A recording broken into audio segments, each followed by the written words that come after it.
요한계시록 2장 12절에서 17절 말씀. 버가모 교회의 사자에게 편지하라. 좌우에 날선 검을 가지신 이가 이르시되 내가 어디에 사는지를 내가 아노니 거기는 사탄의 권자가 있는 데라. 내가 내 이름을 굳게 잡아서 내 충성된 증인 안디바가 너희 가운데 곧 사탄이 사는 곳에서 죽임을 당할 때에도 나는 믿는 믿음을 저버리지 아니하였도다. 그러나 내게 두어 가지 책망할 것이 있나니 거기 내게 발람의 교훈을 지키는 자들이 있도다. 발람이 발락을 가르켜 이스라엘 자손 앞에 거울림돌을 놓아 우상의 제물을 먹게 하였고 또 행음하게 하였느니라. 이와 같이 내게도 니콜라당의 교훈을 지키는 자들이 있도다. 그러므로 회개하라. 그리하지 아니하면 내가 내게 속히 가서 내 입의 검으로 그들과 싸우리라. 귀 있는 자는 성령이 교회들에게 하시는 말씀을 들을지어다. 이기는 그에게는 내가 감추었던 만나를 주고 또 흰 돌을 줄 터인데 그 돌 위에 새 이름을 기록한 것이 있나니 받는 자 밖에는 그 이름을 알 사람이 없느니라. 아멘.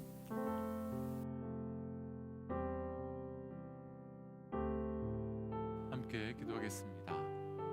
하나님, 오직 예수 따라가는 자 되어가기 원합니다.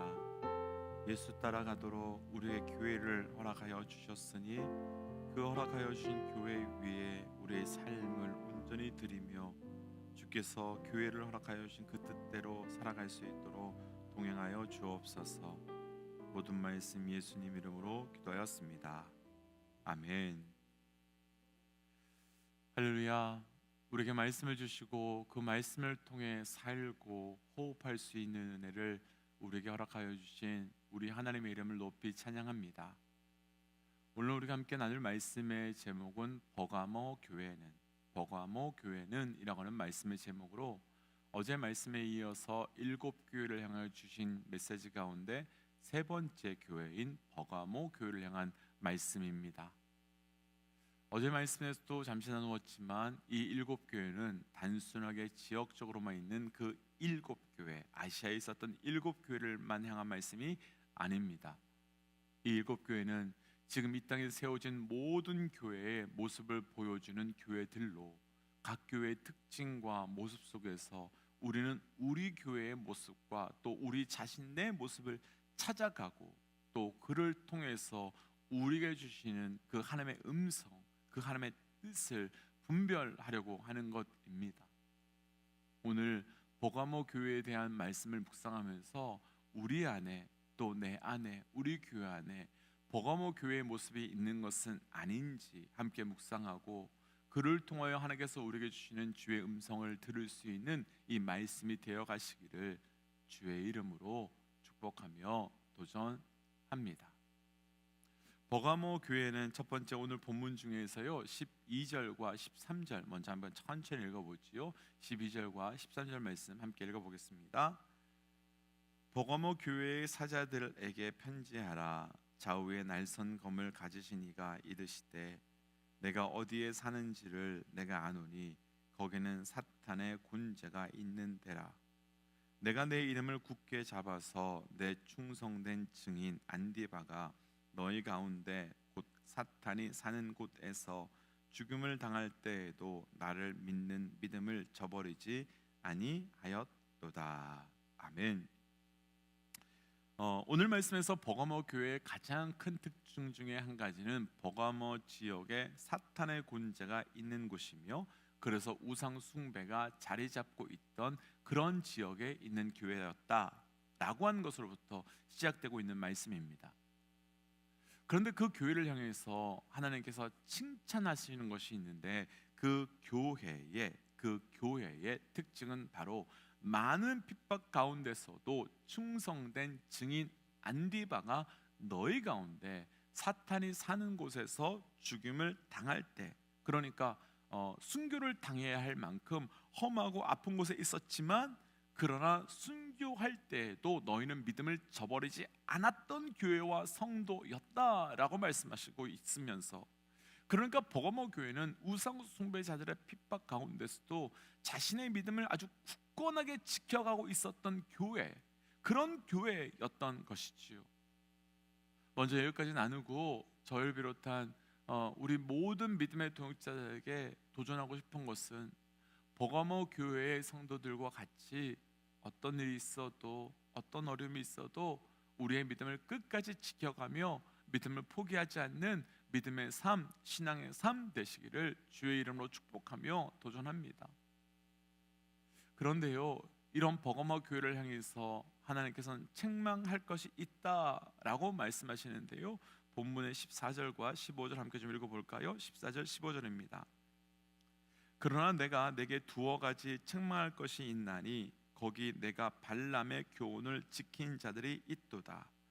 발람이 발락을 가르쳐 이스라엘 자손 앞에 걸림돌을 놓아 우상의 제물을 먹게 하였고 또 행음하게 하였느니라.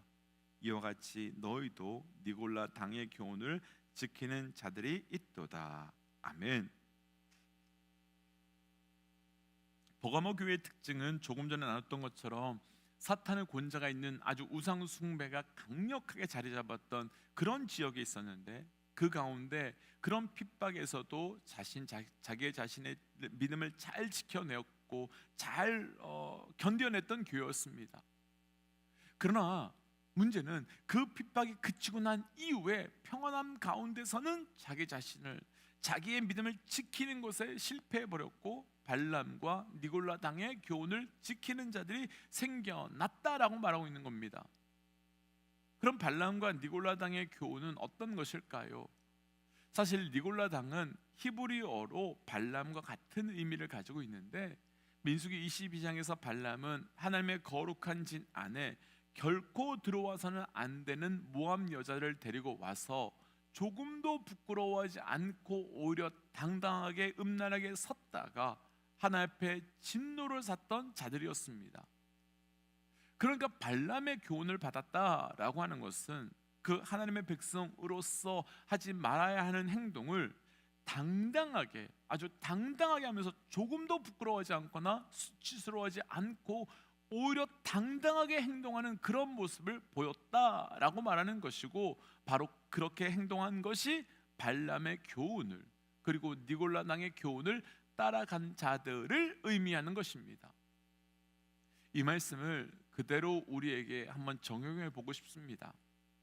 우리는 예수 그리스도를 믿고 그분의 은혜를 통해서 구원을 받은 자입니다.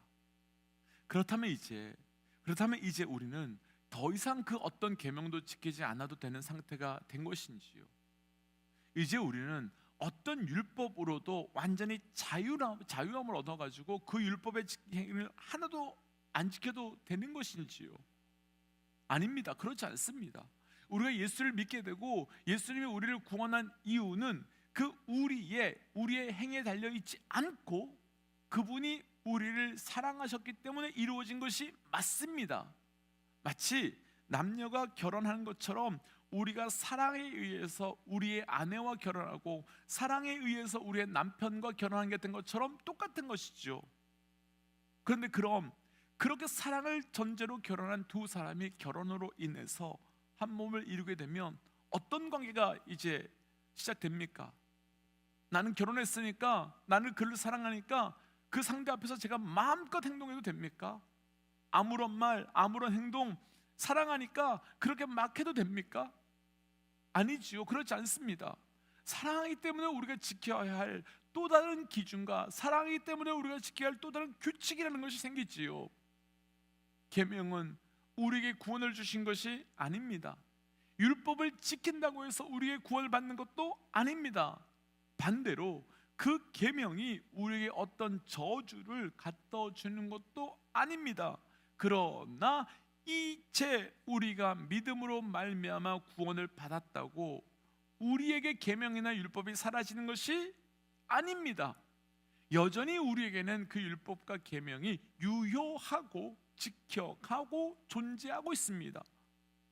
그래서 우리는 그 계명을 통해서 하나님이 무엇을 기뻐하는지 알게 되고, 그 계명을 통해서 우리는 무엇을 해야 되는지, 바른 것이 무엇이 틀린 것인지를 알게 되고, 그래서 우리가 살아가게 되는 겁니다.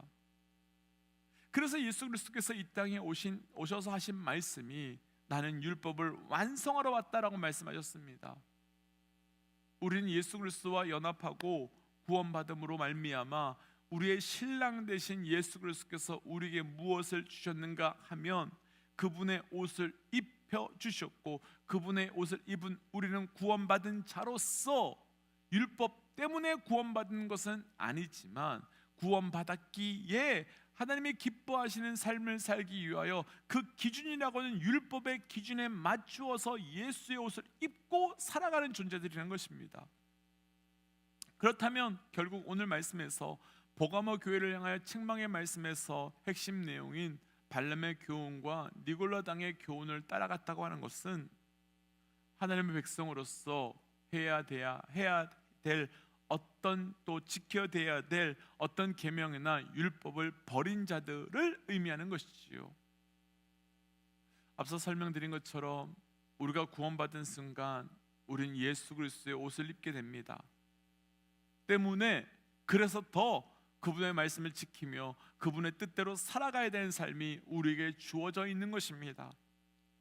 그런데 발람과 니골라 당은 하나님의 말씀 상관없다, 주님 우리 사랑하셨는데, 그래서 우리가 구원해 주셨는데 이 정도는 다 용서해 주실 것이며 이 정도는 다 이해해 주실 거야, 그러니까 괜찮아, 마음껏 살아, 편하게 살아, 우리는 이미 구원받았으니까 다 용서해 주실 것이고, 그래서 우리는 심판도 없어, 우리는 이미 구원받았어 라고 말하면서 계명과 율법을 떠나버리게 만드는, 그래서 결국은 우리가 입은 예수 그리스도의 옷을 더럽히며 벗게 만드는 그런 성도와 교회를 만들어버리는 것입니다. 이제 이런 버가모 교회를 향하여 하나님께서 그 해결책을 하나 주시는데요, 12절 말씀 함께 읽어보겠습니다. 12절입니다. 버가모 교회의 사자에게 편지하라. 좌우에 날선 검을 가진 이가 이르시되. 아멘. 이런 버가모 교회를 향해서 예수님께서 자신을 어떻게 소개하시는가 하면 우리 주님은 좌우에 날선 검을 가지고 계신 이다 라고 설명하십니다. 그렇다면 여기서 말씀하시는 그 검은 어떤 검이겠습니까? 성경에서 검은, 그렇죠, 성령의 검, 하나님의 말씀, 바로 말씀을 뜻하는 것입니다. 그들은 내가 사랑 가운데서 구원받아 하나님과 하나 되었고 이제 그분이 내게 그리스도 옷을 입혀주셨지만 그냥 그거 벗고 살아도 주님이 우리를 지옥 안 보낸다, 그리고 굳이 그렇게 지키며 살 필요 없다 라고 말하는 자들에게 주님은 어떤 분이신가 하면 내가 그들에게 좌우의 날선 검을 들고 있는 분이다, 그리고 입에서는 진리를 선포하는 분이다 라고 말씀합니다. 성경에서의 말씀이라고 하는 것은, 말씀이라고 하는 특징은 말씀이 검으로 나오기도 하고요, 또 한편으로는 말씀이 양식으로 나오기도 합니다. 어떻게 무엇 때문에 다를까? 하나님의 말씀대로 살지 않으면서도 당당하게 거룩한 진안에 마치 거룩한 백성인 척하며 정체성을 가지고 살아가고 있다면, 말씀대로 계명대로 행동하지 않는 자들 향해서 예수님은 나는 나의 말씀이 그들을 향해선 찌르는 칼이, 폐부를 자르는 칼이 될 것이다. 그러나 말씀대로 살아가는 자들에게 말씀은 그들을 살리고 그들의 영을 회복시키는 양식이 될 것이다 라고 말합니다. 그래서 17절에서 이렇게 말씀하시는데요, 우리 17절을 함께 좀 읽어보고 말씀을 좀 읽어볼게요. 17절입니다. 귀 있는 자는 성령이 교회에게 하시는 말씀을 들을지어다. 이기는 그에게는 내가 감추었던 만나를 주고 또 흰 돌을 줄 터인데 그 돌 위에 새 이름을 기록한 것이 있나니 받은 자 밖에는 그 이름을 알 사람이 없느니라. 아멘.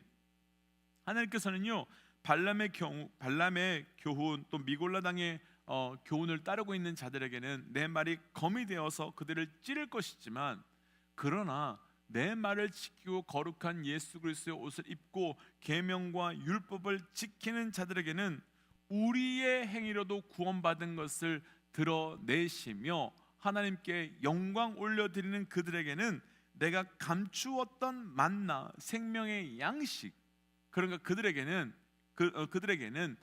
하나님의 말씀이 양식이 되어서 영혼을 살리는 영혼의 생명의 양식이 될 것이다 라고 말씀해 주고 있는 것이죠. 또한 만나만 줄 뿐만 아니라 흰돌도 주신다고 하시는데요, 당시 버가모 지역에서는 그 재판을 할 때 유죄인지 무죄인지를 판결할 이후에 유죄일 때는 검은 돌을 주고요, 무죄일 때는 흰 돌을 주었다고 해요. 그런데 흰 돌을 줄 때 그냥 준 게 아니라 이름까지 새겨서 그에게 그 이름이 무죄임을 선언했다고 해요. 그러니까 발람과 미굴라 당의 교훈을 받고 있는 자들에게는 주님은 좌우에 칼선 검을 가지고 신으로 그 말씀의 검을 가진 게 분으로 드러나게 될 것이지만, 거룩하게 자기 자신을 예수 그리스도의 옷 입고 그렇게 살아가는 자에게는 하나님의 말씀이 그들에게 양식이 되어질 뿐만 아니라 영원한 무죄를 선언해 주는 흰 돌이 될 것이다, 이름을 새겨준 흰 돌이 될 것이다 라고 말씀하고 있는 거죠. 그렇다면 지금 우리에게 말씀은 칼이신지요 혹은 양식이 되고 계신지요? 축복하고 도전하기는 우리 삶의 그 누구도 발람과 니골라 당 같은 자들의 유혹과 또 그 시험에 넘어지지 아니하고 하나님의 말씀이 검을 뛰어넘어 양식이 되어 그 말씀대로 말씀으로 살아가며 끝까지 우리의 신앙을 지켜갈 수 있는 삶이 되어 가시기를 주의 이름으로 축복합니다. 그래서 이 시간 이렇게 기도하고 싶습니다. 하나님, 구원받은 자로서 그리고 또 구원의 은혜로 사는 자로서 살게 하여 주옵소서. 그래서 하나님 말씀이 내 삶의 검이 아니라 양식되게 하시고 그를 통해 온전히 예수 믿는 자로 살아가게 하여 주옵소서라고 함께 기도하겠습니다. 함께 기도할까요? 하나님, 내 말씀을 허락하여 주시며 감사합니다. 아버지, 내 믿음을 온전히 돌이키며 온전히 돌아보는 자 되어 하나님, 나의 믿음이 순결하고 거룩한 믿음 되게 하시고 하나님 말씀의 양식을 먹고 살아가는 자 되기 원합니다. 그 양식을 허락하셔서 온전히 예수 따라가는 자 되게 하여 주옵소서. 하나님, 온전한 말씀의 삶을 살아가는 자 되기를 원합니다. 내가 하나님 말씀이 검으로 나를 찔러 쪼개는 것에서 끝나는 것이 아니라 말씀이 내 삶의 양식되게 하시고 그 양식된 말씀으로 살아갈 수 있는 나의 신앙이 되려갈 수 있도록 동행하여 주시옵소서. 그래서 하나님, 오늘 이 말씀이 검을 뛰어넘어 양식되게 하여 주옵소서. 이 모든 말씀 예수님 이름으로 기도하였습니다. 아멘. 그다음에 동역자 여러분, 말씀을 검이 아니라 양식으로 받고 경험되고 부어지시기를 축복합니다. 함께 선포하고